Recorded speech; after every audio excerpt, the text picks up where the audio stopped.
Oke, kali ini kita akan coba bongkar sebuah teka-teki politik yang menarik banget nih, yang datangnya dari Indonesia. Pemilu 2024 kan baru aja selesai ya, tapi percaya nggak, pertarungan buat 2029 itu udah mulai panas. Dan pusat dari semua ini, ya soal siapa yang bakal jadi calon wakil presidennya Pak Prabowo nanti.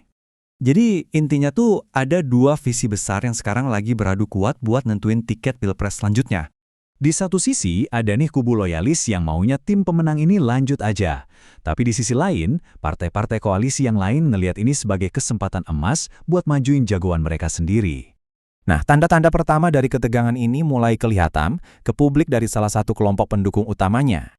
Namanya Bara JP. Ini adalah kelompok relawan yang punya hubungan erat banget sama Presiden Joko Widodo, atau yang biasa kita kenal dengan nama Jokowi. Jadi, belum lama ini mereka ketemu langsung sama Presiden Jokowi. Pesan mereka jelas, ngomongin soal gantiin Gibran, putra beliau, di tiket 2029 itu terlalu dini. Katanya, manuver politik kayak gini bisa-bisa malah bikin pemerintahan baru jadi nggak fokus kerja. Ketua umumnya Willem Frans bilang ini soal fokus membangun bangsa. Tapi ya, kalau kita baca di antara baris, pesannya jelas banget, mereka merasa ada yang mencoba mengganggu kesepakatan politik yang udah ada. Oke, jadi emangnya apa sih yang dilakuin sama partai-partai ini sampai bikin Bara JP khawatir? Yuk kita lihat pemain-pemain kunci di koalisi Prabowo. Nah, di sini nih yang menarik banget. Coba lihat bedanya. PAN itu terang-terangan langsung usulin nama ketuanya, Zulkifli Hasan. Sementara Golkar, partai besar nih, malah lebih milih main aman, bilang masih nunggu sinyal dari Pak Prabowo. Semua manuver ini, kalau kita sambung-sambungin, ternyata bikin para analis politik punya satu kesimpulan yang menarik banget tentang apa yang sebenarnya lagi terjadi di balik layar. Salah satunya, analis politik Adi Praitno.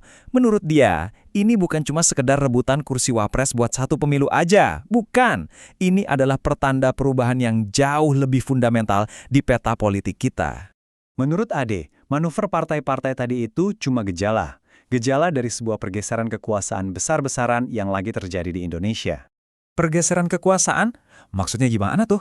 Gampangnya gini, ini soal pusat gravitasi politik di Indonesia yang lagi pindah tangan. Coba kita lihat perubahannya. Dulu, waktu Pak Jokowi masih jadi presiden, ya jelas beliau pusat segalanya. Tapi sekarang, sebagai presiden terpilih, sorotan utama itu ada di Pak Prabowo. Beliaulah yang sekarang jadi pusat gravitasi baru yang bakal menentukan arah permainan ke depan.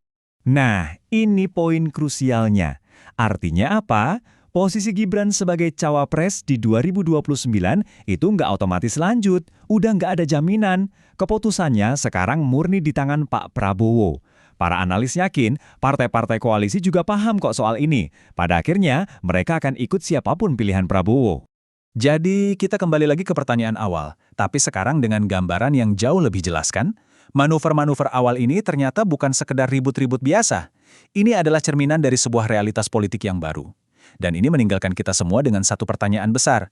Dengan kekuatan yang sekarang terpusat di tangannya, siapa yang pada akhirnya akan dipilih Prabowo untuk mendampinginya di 2029?